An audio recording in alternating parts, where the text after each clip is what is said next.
Welcome to Meathead Test Kitchen, where food and fitness come to hang out. Nutrition, training, and life. It's all fair game on Meathead Test Kitchen. Welcome to Meathead Test Kitchen, a podcast where food and fitness come to hang out. I'm Sausha. I'm Sadie. Spring is here. We've been talking about it a lot lately.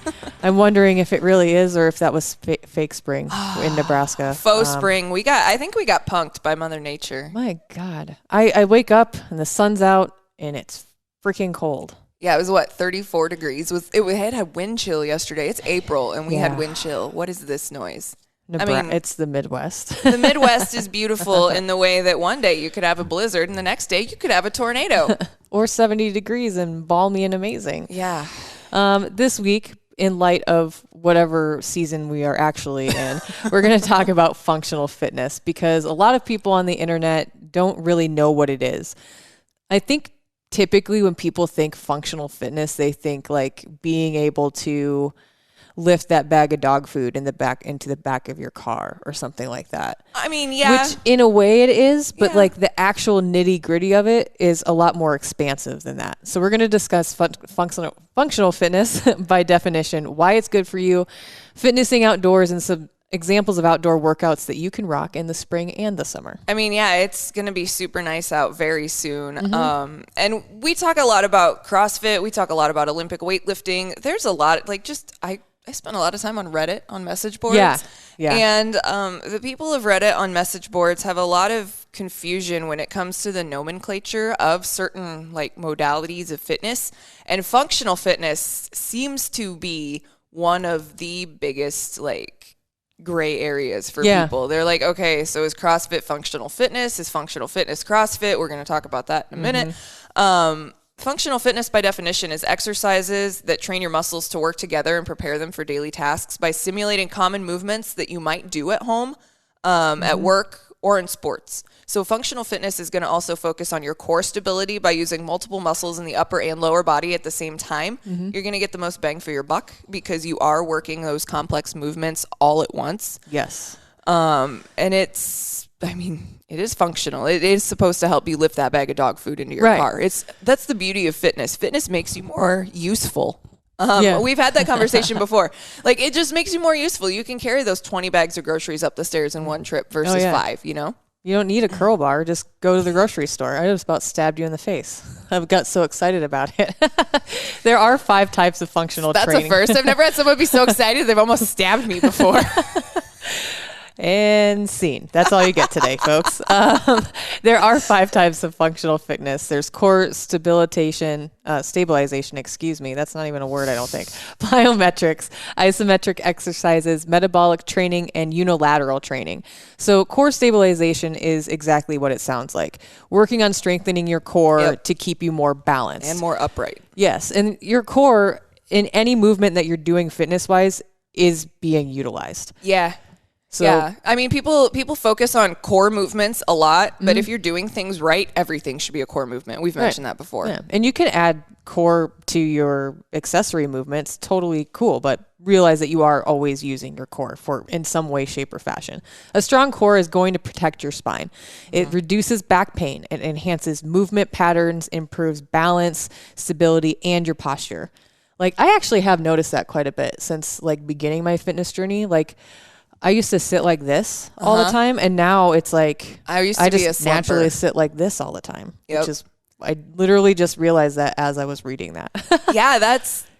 Your muscles don't know. That's the weird thing. Your muscles are configured how they're configured. Mm-hmm. That's always going to be the same. But a lot of people don't realize how imbalanced their muscles are just at rest. So for me, I have giant boobs. They used to be bigger. And I used to do this all the time because I had 12 pounds of weight on the front of me. And my back, my upper and lower back, neither of them knew what to do. My shoulders were always rounded. I always I looked like I was 5'4". I'm 5'10". Right. Yeah. So that helps a lot. Your muscles just don't know how to hold you properly upright because it takes work. Right. You don't think about it, but your muscles are working while you're sitting in a chair. Yes. Exactly. So you have to get those imbalances out of the way and then, Yeah. There are like several different examples of these types of movements. So like Bosu bird dogs, like a Bosu ball, and you're doing bird dogs on them. Supine toe taps. Marching hip bridges, I really like those actually. Those are good and ones. side planks with shoulder rotation. And we can link some of these movements in the show notes at meatheadtestkitchen.com along with this episode. But those are just some examples of what we're talking about with core stabilization exercises. The Bosu ball is a very, very expensive piece of equipment for some people because like just the Bosu, I think, is a base level is like $150. But it's super useful. You can use it for a lot of things, and it is great for balance. If you have crappy balance, get a Bosu ball, and you will have not crappy balance after like 2 weeks. Yeah. Because that thing, like one misstep, and if you're doing a push-up on a Bosu ball and you're not locked in and you're not fully engaged, you can tilt and boom, your face is going into the floor. It doesn't feel good. I've stuck a chin in the bottom of a Bosu ball before. It sucks. I don't recommend it. Learn from my mistakes. Another version is plyometrics, which AKA jump training. It's got the goal of exerting maximum force in a short amount of time, which is going to translate to more power. It's going to make you more explosive. Plyo are exercises that involve a jumping or explosive movement. So, for example, skipping, bounding, jumping rope, hopping, lunges, jump squats, clap push-ups. Those are all plyometric exercises. A lot of Olympic weightlifters do a lot of plyo. A lot of crossfisters. Crossfisters. Wow, we just created a whole subset of fucking fitness people right there. You know what? There might be crossfisters. Hey, this is an adult podcast. We're going to talk about it. No, we're not. I don't even know what the fuck that means. But CrossFitters and Olympic weightlifters, they do a lot of plyo because it does make you explosive. And especially when you are doing those Olympic lifts, if you've got a front squat or, a front squat or just a front rack hold that you're getting ready to push into a clean and jerk, you've got that clean at, 150, 135, whatever. It doesn't matter what the weight is. You need that explosiveness to make that transfer. And plyo is also great for training for running of any kind. Yes. Because in certain aspects of running, you're going to want that explosiveness. But practicing those plyometrics and just those explosive movements, I think helps overall fitness. It does. It helps. It has a lot to do with muscle cues. And I didn't know about this until one of my personal trainers told me about this. Josue, he's awesome.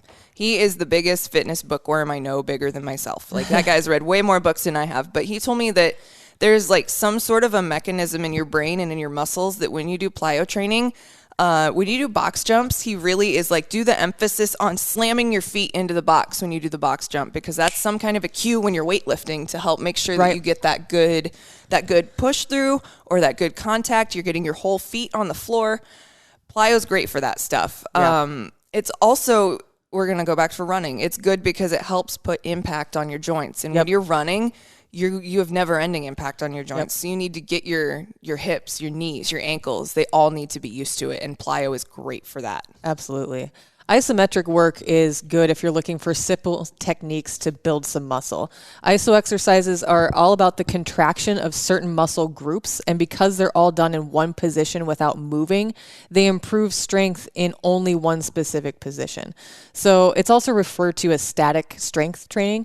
Examples of these movements would be like planks, side bridges, wall sits, and most of your yoga poses are going to be iso static strength training.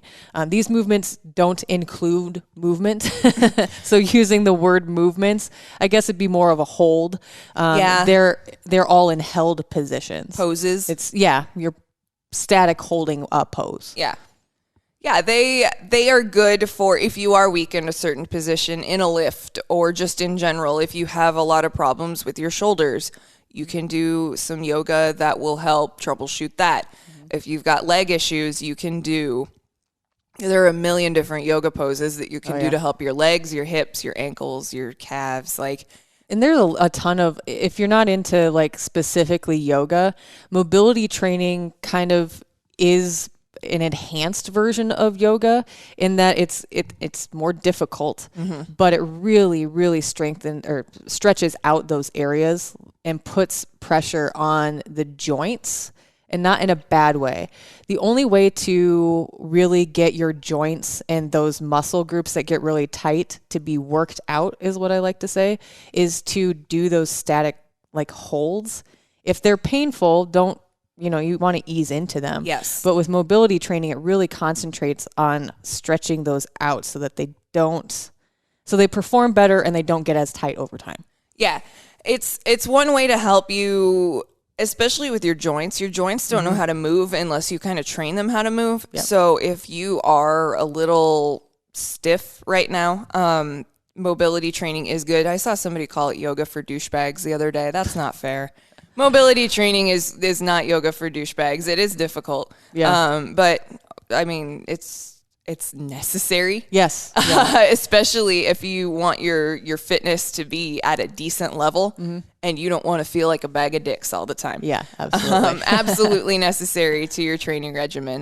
Metabolic training, or Metcons, is another version, and we talked about that a little bit last week. They maximize calorie burn, increase your metabolic rate during and after a workout. Episode 36 last week, we talked more about Metcons, but if you haven't had a chance to listen to it, Metcons are basically, we call it cardio weightlifting. You are doing a set of work for sometimes quality, sometimes time, sometimes max effort. It just depends on the situation.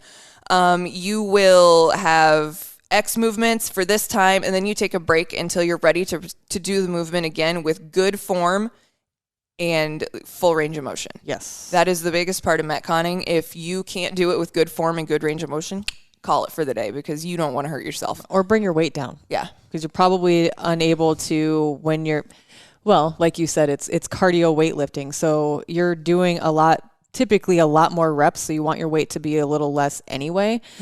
But you're doing it also over a sustained period of time. Yeah. And it gets heavy really quick. So that quality of movement is super important. Everything, you should focus on quality of movement, but especially when you're working under timed conditions with a load, is really when you need to be on point with your movements. You should always be on point with your movements, but especially when you're doing a Metcon. Yeah, you can get injured pretty quick if you're not paying attention to that. Unilateral training is all about working one limb at a time. We really love this because it makes you literally more balanced as an athlete. So like for me personally, it's weird. It's opposite. So my left arm is more, I guess, stronger than my right arm, and my right leg is stronger than my left leg. So I'm all out of whack. So unilateral training is really important for me specifically because I want to be better at all of my training across the board. And the only way to do that is to be balanced. And this helps balance you out. Unilateral upper body exercises, examples would be like single arm lateral raises or shoulder presses, single arm chest press and rows, anything that is only moving one limb at a time. Unilateral lower body would be like pistol squats, weighted or unweighted box step ups, and lunges, forward, back, side. Yeah, unilateral training was a game changer for me. I didn't realize how out of balance I was in my lifts until we started doing it. And it's like, wow, damn.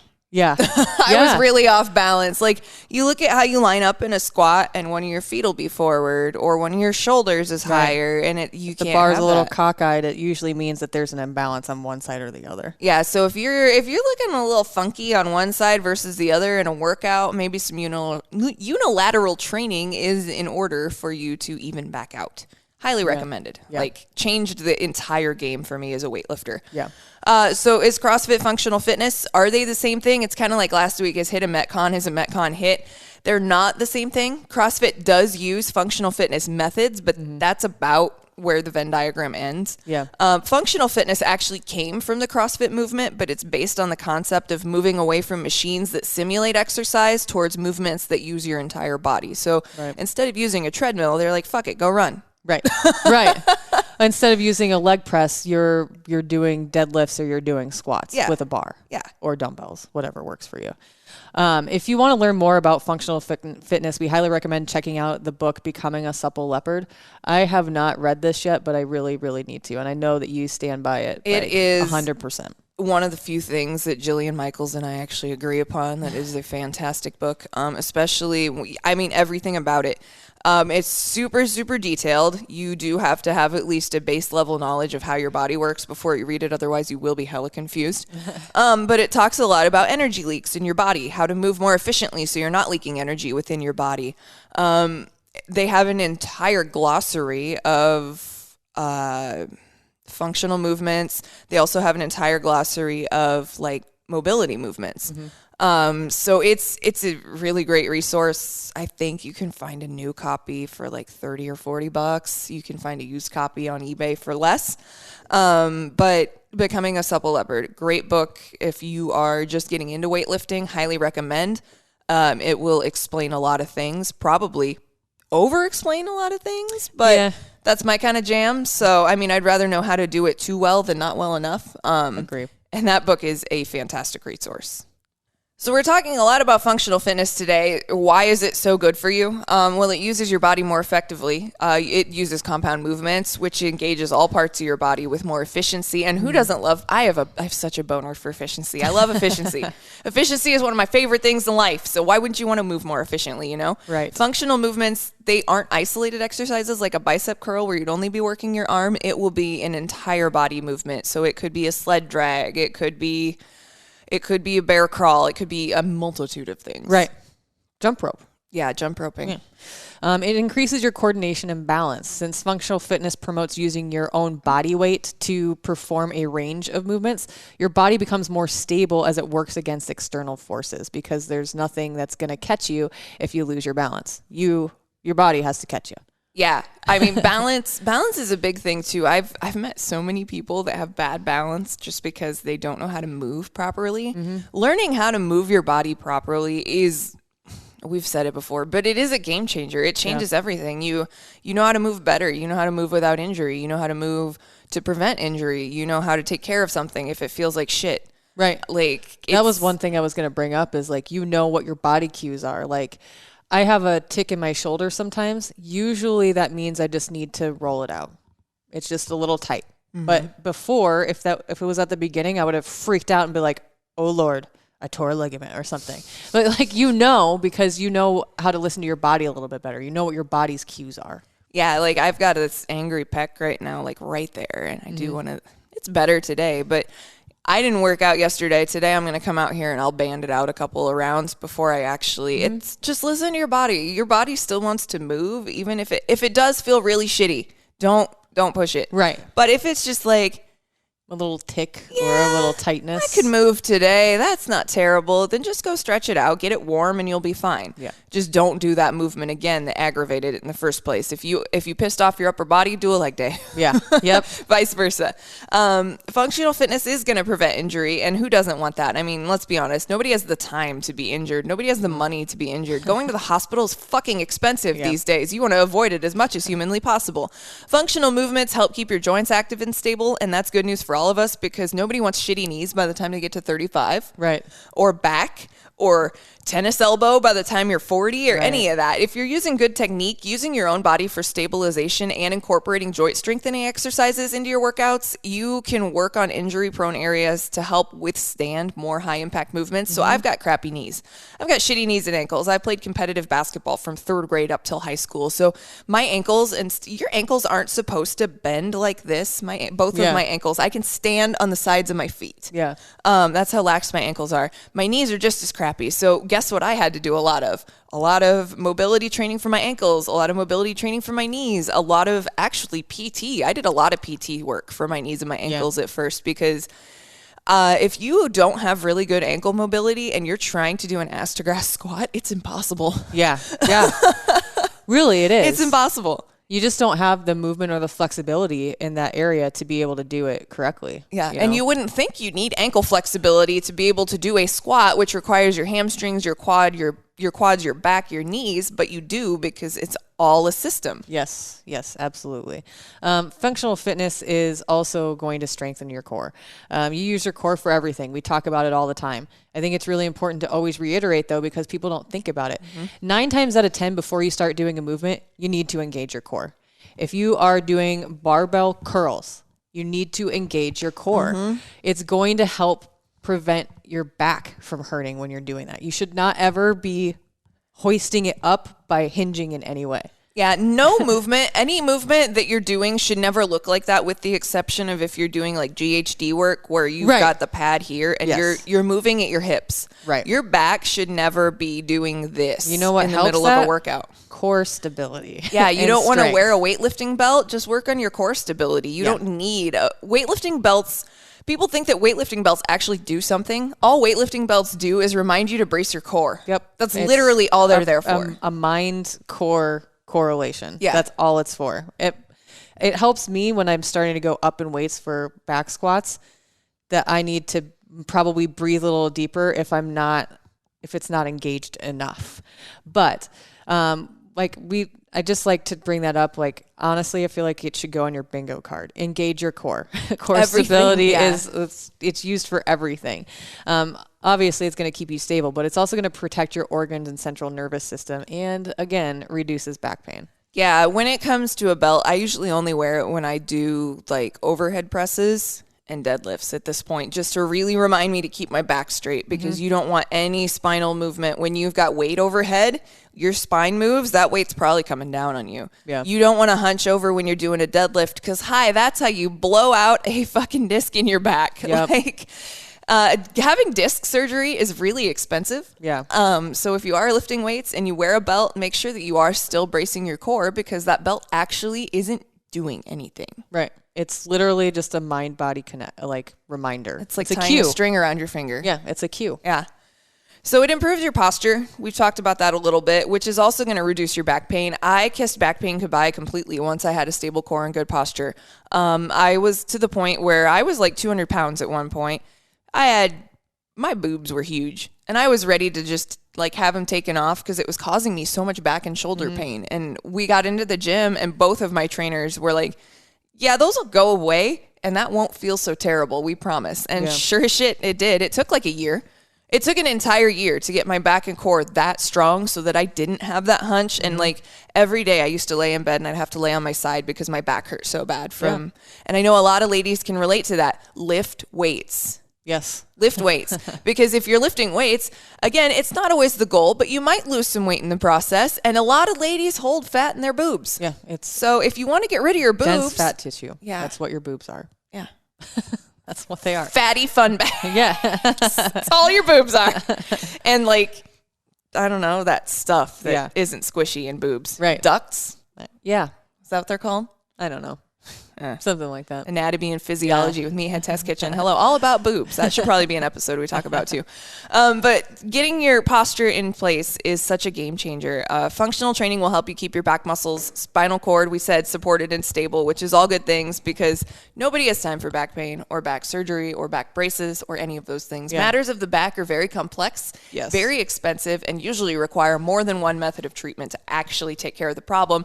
Or the problem may never get taken care of. Exactly. It might always be there, but functional fitness is also going to make you faster. If you want to train for the zombie apocalypse, zombie training. Yes. You know what? Well, it's not call it functional zombie fitness training. We're just going to call it zombie it's training. Functional fitness, but it's actually zombie training.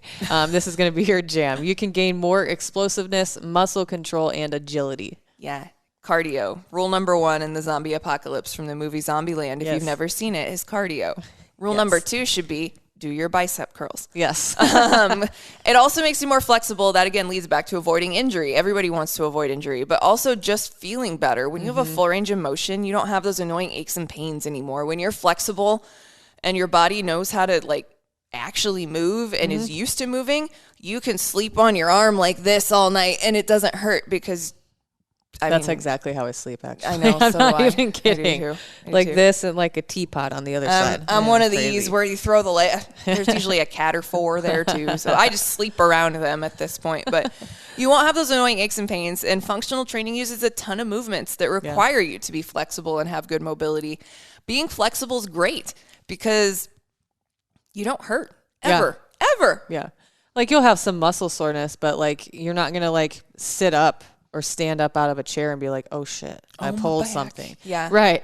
When we talk about functional fitness, we are always going to have to give a shout out to some of our favorite outdoor methods of staying fit. I love when the weather gets warmer because I love being outside.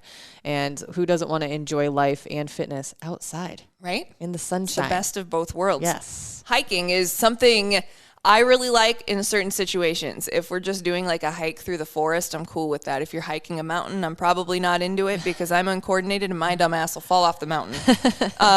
Phil took some friends to hike El Yunque when we lived in PR, and he's like, I'm really glad you didn't go because you would have hated it. A, because I don't like heights. Yeah. B, because there were like no guardrails, and some of the, like, they went on a really cool, they went to the top of the mountain. So they went up and took all the pictures and all that stuff, and Phil's like, you would have hated it. You would have turned around and gone back after halfway because there's no handrails. Like, if you take a wrong step, you could slide off the front of the fucking mountain. Like, if you're going hiking through a forest, call me. If you're not, don't call me. I'll come pick you up. Just make sure that if you are hiking, you're using well-marked trails or that you have a map just in case, because no one wants to get lost in the middle of the forest. No. Especially in the spring and summer when we have severe weather, you really want to make sure that you're keeping account of everything that's going on, because Mother Nature always wins. Yes. Yep. Mother Nature always wins. Fact. Always. The fact. In Nebraska, we have a ton of awesome hiking trails that come to mind. Schramm State Park in Gretna. There's the Keystone Trail. That's right over here, actually. That's in the middle of Omaha. Ponca State Park, Fort Robinson State Park, to name a few. If you're in Iowa, there's also a multitude of great hiking trails there. Kansas, I mean, we have no shortage of great nature where we are. Absolutely. So enjoy it. Yes. If you can, like, get out and enjoy it. The scenery is amazing and beautiful too.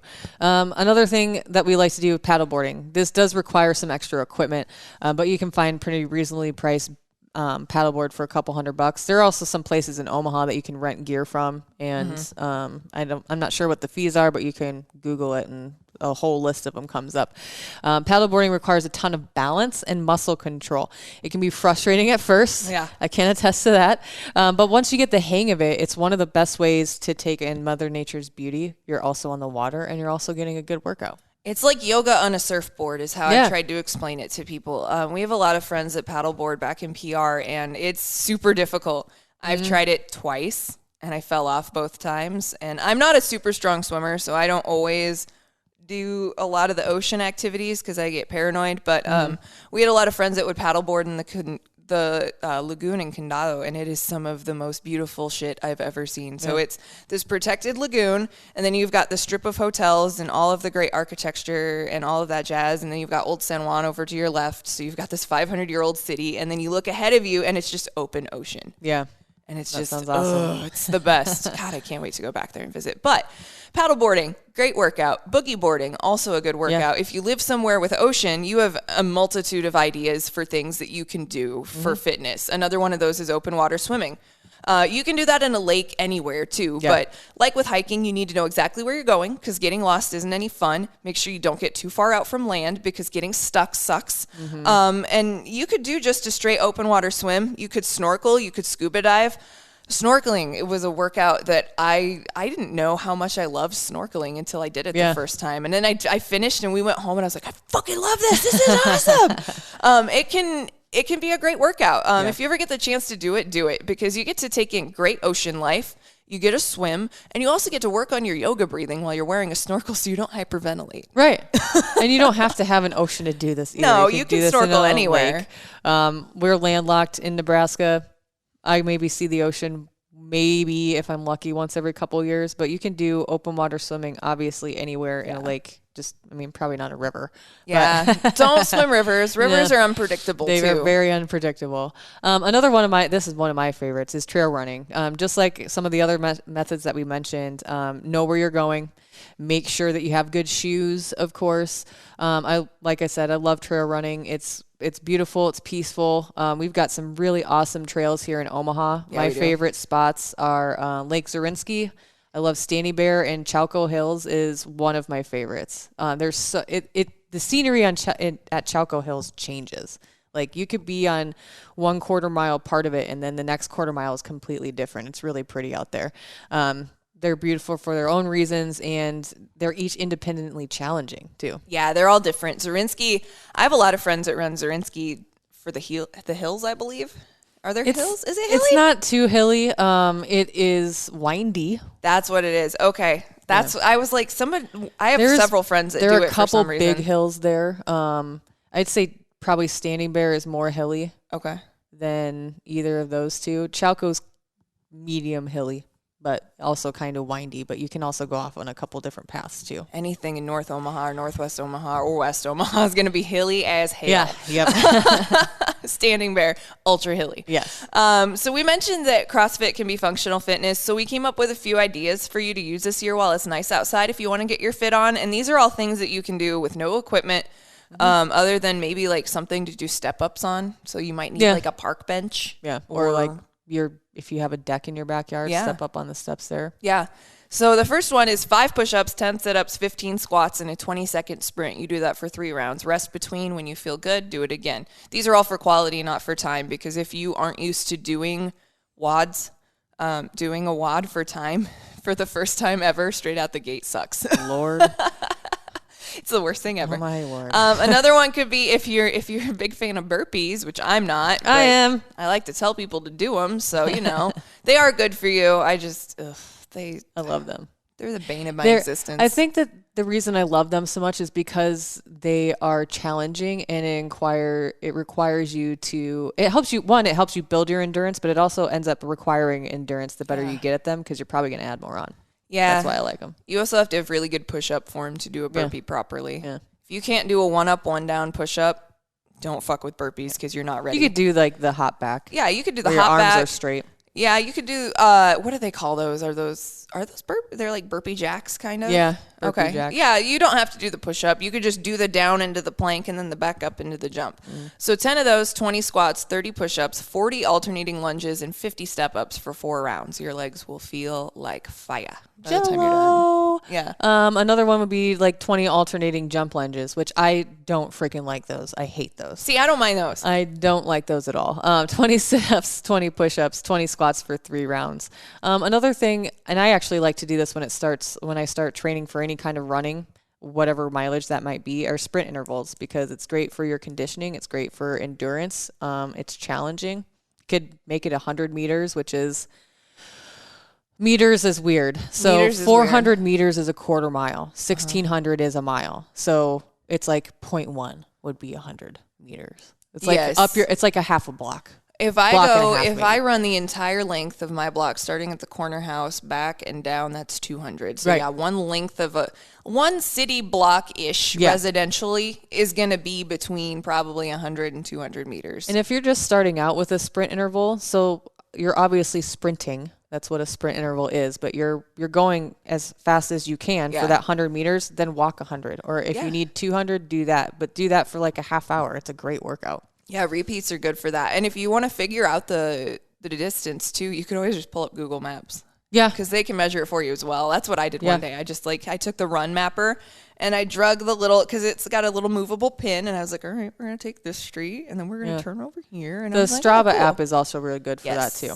That's free, I believe. It is. So that's a good one. If you have Fitbit, I don't think it matters what you have now. It used to be tied to Fitbit, but if you have any smartphone or any sort of smart watch, I believe you can download that. It's good for running. It's good for biking. It's good for swimming. Yep. And I think that's... There's like hiking in there too. And stuff, GPS stuff. Primarily it's hiking, running, walking, swimming, sprinting. Okay. So some workouts you can track in there, not all of them, but it can be it's a fun way to be like, hey, I got out and did stuff today, friend. Are you going to go out and do stuff today? Right. Just kind of push your friends to be less not fit every now and then. Hey, even fit people need that. Yeah. That's what we're for. Hey, have you worked out today? No. Are you going to, or maybe? I'm on round 2. What are you doing? I took a month off. I can't do 2 days right now. I might die if I do that. Functional fitness isn't as complicated as a lot of people make it out to be. And like we've been told many times in our lives, keep it simple, stupid. Mm-hmm. Mm-hmm. So, that's if I had sage life advice for anybody, God, how many times have I been told that? Yeah. Hey, you're overthinking it. Just go do the thing. So if you have questions, we usually have answers. Hit us up, hello@meatheadtestkitchen.com. Find us on social media everywhere at Meathead Test Kitchen on Instagram, Facebook, and TikTok, MTK Staff on Twitter. And now that the spring weather is upon us, get outside and enjoy it safely. If you have been vaccinated, you're probably good to be out and do that stuff. If you aren't yet, take a mask just in case. Mm-hmm. Safety first. Or don't, whatever. I mean, I'm on the side of science, but if you don't agree with science, obviously we are on the side of science. This is a podcast about fitness, which is very heavily based on science. But if you're not, that's up to you. Right. We love you guys. Thank you for listening. Follow, rate, subscribe, review. Find us on every platform you find your podcasts. And until next week, MTK out. Join Sadie and Sausha every Monday, helping to make your fitness and nutrition journey suck less. MTK. A Hurrdat Media Production.